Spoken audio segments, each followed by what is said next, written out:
Si te gusta nuestro contenido, nos podrías ayudar con un like y una suscripción. Piensa en el tipo de persona que gobierna imperios. Estrategas brillantes, líderes visionarios, mentes que moldean la historia. Ahora, olvida todo eso, porque cuando los emperadores romanos se aburrían, no construían acueductos ni reformaban leyes, organizaban concursos de pedos con senadores, intentaban asesinar al océano y nombraban caballos como políticos. Esto no es una clase de historia, es un tour guiado por el colapso mental de los hombres más poderosos del mundo antiguo. 15 momentos donde quedó claro que el poder absoluto no corrompe, simplemente te vuelve un idiota certificado. 1. Nerón estaba convencido de que era el Mozart de la antigua Roma. El problema es que su voz sonaba como si estrangularas a un gato mientras alguien arrastraba un pizarrón. Pero eso no lo detenía. Organizaba conciertos de 12 horas donde cantaba sus propias composiciones y recitaba poesía que probablemente escribía en el baño. Aquí viene la parte genial. Cerraba las puertas del teatro con llave. No podía salir. Literalmente secuestraba a miles de personas para que lo escucharan durante medio día completo. La gente empezó a simular ataques cardíacos, desmayos y hasta muertes fingidas para que sus amigos lo sacaran cargando como cadáveres. Había equipos organizados para esto. Un ciudadano se tiraba al suelo, sus cómplices empezaban a llorar desconsoladamente y salían corriendo con el cuerpo. Algunos incluso sobornaban a guardias para conseguir pases médicos falsos de emergencia. Mujeres embarazadas fingían entrar en labor de parto. Nerón los veía y pensaba que su arte era tan profundo que literalmente mataba personas de emoción. La crítica más brutal de la historia, y él la tomó como un elogio. Guardias anotaban nombres de quienes intentaban escapar para futuras retribuciones musicales obligatorias con repertorios aún más largos y tortuosos. 2. El Lagabalo tenía 14 años cuando se convirtió en emperador. Imagina darle todo el poder del mundo conocido a un adolescente con el sentido del humor de alguien que todavía ríe con chistes de baño. En sus banquetes oficiales, donde se supone que debían discutirse políticas de Estado, él organizaba competencias de flatulencias. Los senadores más importantes de Roma, hombres que habían conquistado naciones enteras, tenían que sentarse en círculo y competir para ver quién podía tirarse el pedo más largo y sonoro. Probablemente había jueces, criterios de evaluación, un sistema de puntos por volumen y duración. Algunos senadores practicaban estratégicamente en privado antes del evento, ajustando su dieta para maximizar su rendimiento acústico en estas competencias imperiales. El silencio entre cada actuación debe haber sido insoportable. Esto era obligatorio, por cierto. Si te negabas, había consecuencias mucho peores que la humillación pública. Así que ahí estaban, los constructores del imperio más grande de la historia, esperando su turno para expulsar gases frente al emperador adolescente. Escribas oficiales documentaban cada competencia con detalles técnicos absurdos que archivaban junto a tratados importantes sobre conquistas militares extranjeras. 3. Calígula decidió un día que sus soldados marchaban de forma demasiado predecible. Su solución táctica revolucionaria fue ordenarles que marcharan hacia atrás durante una semana entera, no como castigo, simplemente pensó que se vería chistoso. La Legión Romana, la fuerza militar más temida del planeta, de repente parecía una obra de teatro del absurdo. Soldados tropezándose con columnas, cayendo en fuentes, chocando entre sí como algo sacado de una comedia muda. Los oficiales intentaban mantener formaciones militares precisas mientras caminaban en reversa, gritando órdenes cada vez más desesperadas a tropas que no podían ver hacia dónde se dirigían. El enemigo probablemente los vio acercarse en reversa y quedó tan confundido que no supo ni cómo reaccionar. Esta es la misma mente militar que después declaró guerra al océano, así que la consistencia estaba ahí. Varios soldados terminaron con lesiones graves por caídas que fueron registradas oficialmente como heridas sufridas durante innovadores entrenamientos tácticos imperiales. 4. Domiciano invitó a los senadores más importantes a una cena. Cuando llegaron, encontraron una habitación completamente negra, paredes negras, mesa negra, cubiertos negros. Incluso la comida estaba teñida de negro con tinta de calamar. Junto a cada plato había una lápida pequeña con el nombre del senador grabado. Durante horas los dejó sentados en silencio absoluto, sudando, convencidos de que estaban a punto de ser ejecutados. Algunos probablemente rezaron, otros hicieron las paces con su mortalidad. Sirvientes vestidos completamente de negro se movían como sombras silenciosas, sin hablar, reforzando la sensación de estar ya en una especie de velorio anticipado, diseñado específicamente para su terror psicológico. Después de torturarlos psicológicamente durante tiempo suficiente, Domiciano apareció riendo y les dijo que era una broma, una cena temática. Los senadores salieron traumatizados, probablemente necesitaron terapia, pero en ese entonces no existía, así que solo tenían alcohol y negación. Las lápidas fueron después enviadas a sus casas como regalos recordatorios de que podían ser ejecutados en cualquier momento futuro. 5. El caballo de Calígula vivía mejor que el 99% de los humanos en Roma. Tenía un establo de mármol, comederos de marfil, collares con joyas incrustadas. Comía mejor que la mayoría de las familias. Pero Calígula decidió que su caballo merecía más, específicamente un puesto político. Planeaba nombrarlo cónsul, el cargo más alto del gobierno romano. El caballo literalmente iba a tomar decisiones sobre el imperio. Su plataforma política probablemente consistía en más avena y reducción de impuestos al heno. Calígula incluso invitaba al caballo a cenas formales, donde senadores humanos debían comportarse como si estuvieran cenando con un colega legítimo de igual rango e importancia política. Esto fue la forma definitiva de Calígula de decirle al Senado que su caballo era más inteligente que todos ellos combinados. Y honestamente, considerando algunas de sus decisiones, tal vez no estaba tan equivocado. Funcionarios redactaron documentos legales completos detallando responsabilidades consulares del caballo, incluyendo firma oficial mediante huella de casco en tinta. 6. Cómodo no solo admiraba a Hércules, decidió que literalmente era Hércules. Caminaba por el palacio usando únicamente una piel de león y cargando un garrote gigante, exigiendo que todos lo adoraran como un dios viviente. Cambió oficialmente su nombre en documentos de Estado a el Hércules romano. Esto era permanente. Gobernaba así, vestido como personaje mitológico, esperando que todos lo tomaran en serio. Intentaba resolver crisis económicas flexionando músculos. Cuando había hambrunas, probablemente sugería luchar contra ellas físicamente. Documentos oficiales del imperio tenían que llevar su nuevo título divino, y embajadores extranjeros llegaban esperando reunirse con un emperador romano, pero encontraban a un hombre prácticamente desnudo, insistiendo que era mitad dios.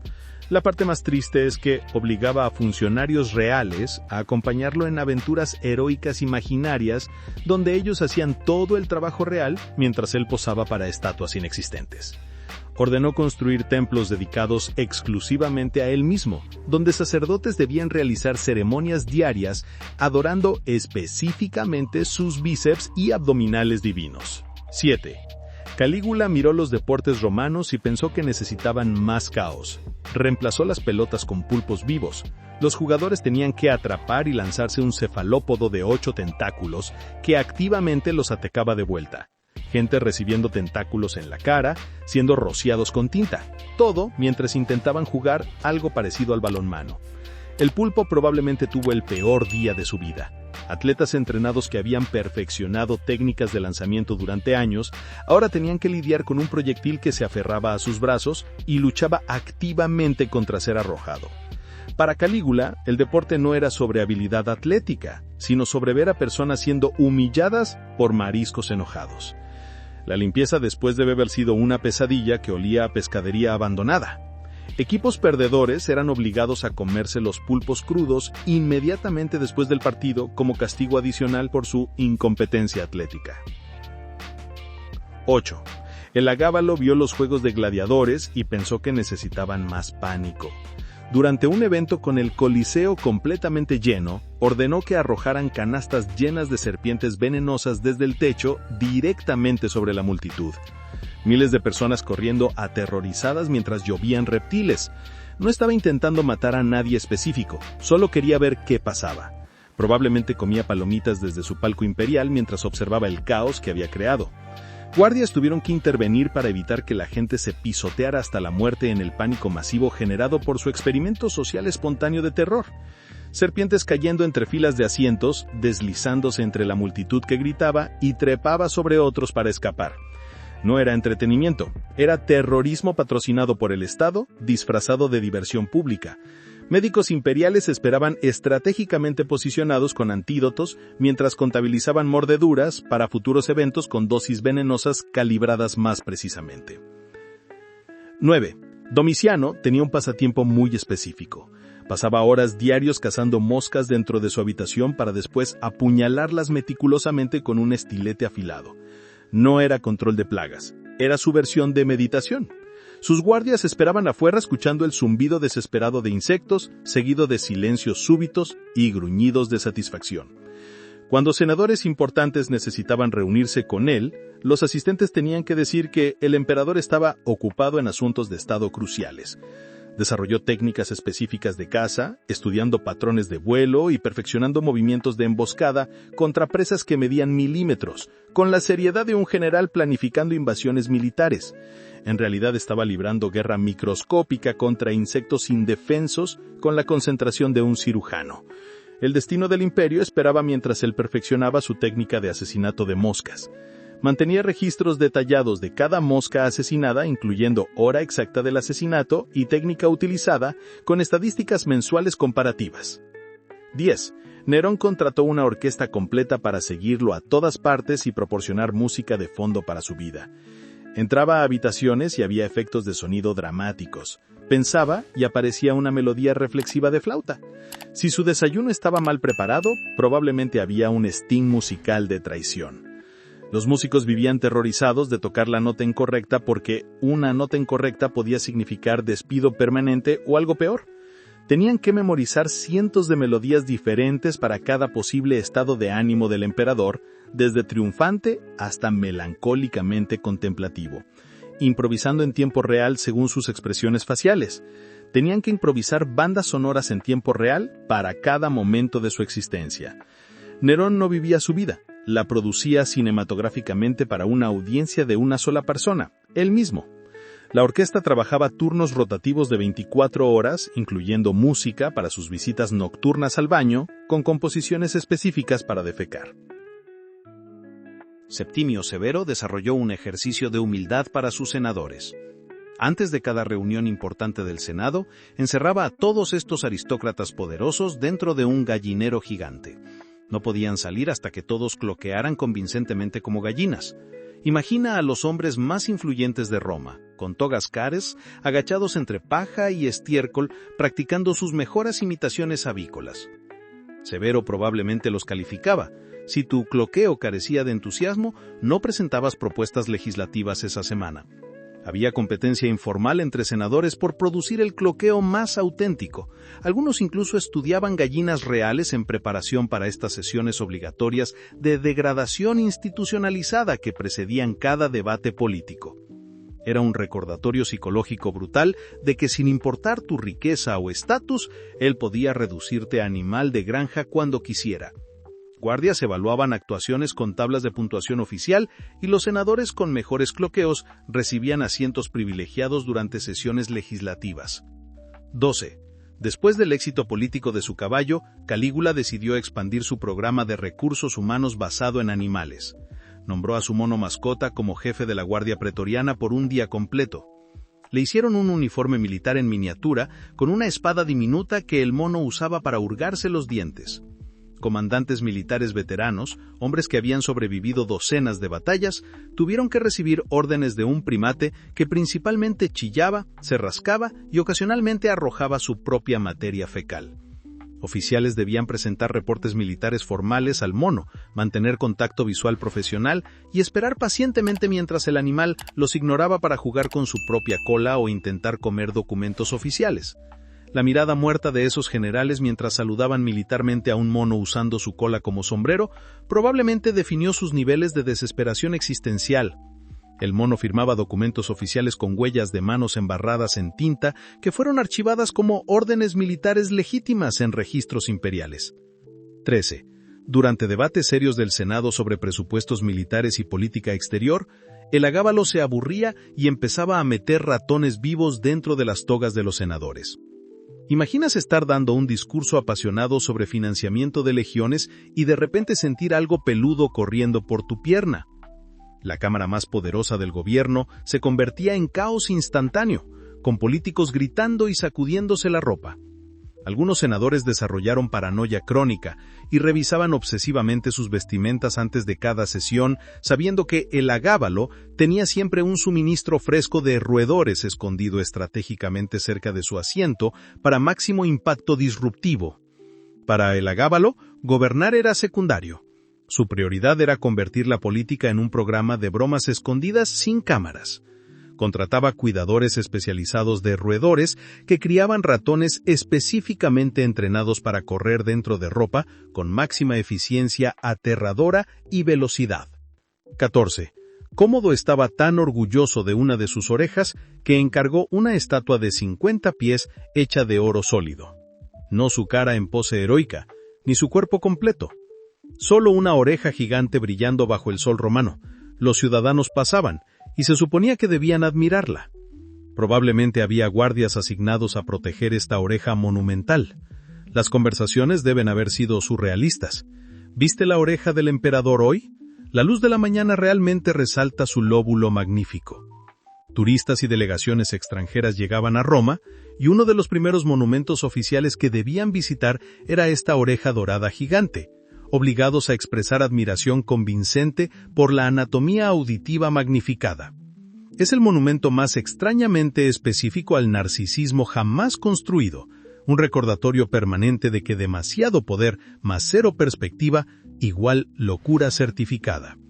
Estableció festivales anuales celebrando específicamente esa oreja, donde ciudadanos debían llevar réplicas pequeñas como sombreros durante procesiones ceremoniales obligatorias. 15. Calígula había planificado una gran invasión a Britania. Cuando todo salió terriblemente mal y la campaña fue un desastre completo, en lugar de retirarse estratégicamente, marchó a todo su ejército hacia la playa, señaló al océano y declaró guerra contra Neptuno, el dios del mar. Ordenó a miles de soldados de élite que comenzaran a apuñalar las olas furiosamente. Guerreros entrenados atacando agua con espadas mientras Calígula gritaba órdenes tácticas contra un enemigo líquido. Algunos soldados probablemente se preguntaban si podían desertar sin que nadie notara durante esta batalla completamente demente contra fuerzas naturales que claramente no podían ser vencidas mediante combate convencional con armas blancas. Después de masacrar suficiente al océano, declaró victoria total y les ordenó que recolectaran conchas marinas como botín de guerra. Estas conchas fueron desfiladas por Roma como trofeos de conquista, soldados cargando caracoles, mientras la población probablemente cuestionaba absolutamente todo sobre su liderazgo. Escribas documentaron oficialmente esta victoria naval contra Neptuno en registros militares junto a conquistas reales, con ceremonias triunfales completas incluidas. Entonces, ahí lo tienes. La evidencia es clara y abundante. El poder absoluto no solo corrompe la moral, destruye completamente cualquier conexión con la realidad básica. Estos no fueron momentos aislados de excentricidad, fueron patrones sostenidos de demencia institucionalizada donde imperios enteros tuvieron que adaptarse a las fantasías progresivamente más desquiciadas de hombres que nunca escucharon la palabra no. Aquí está la pregunta real que necesitas responder honestamente en los comentarios. Si tuvieras que elegir, ¿preferirías ser gobernado por el payaso total que nombra caballos como políticos y pelea con olas, o por el sádico calculador que tortura psicológicamente por pura diversión? ¿El bufón o el monstruo? Ambos destruyeron vidas, solo que con estilos diferentes. No hay respuesta correcta, solo niveles variados de pesadilla. Empieza el debate.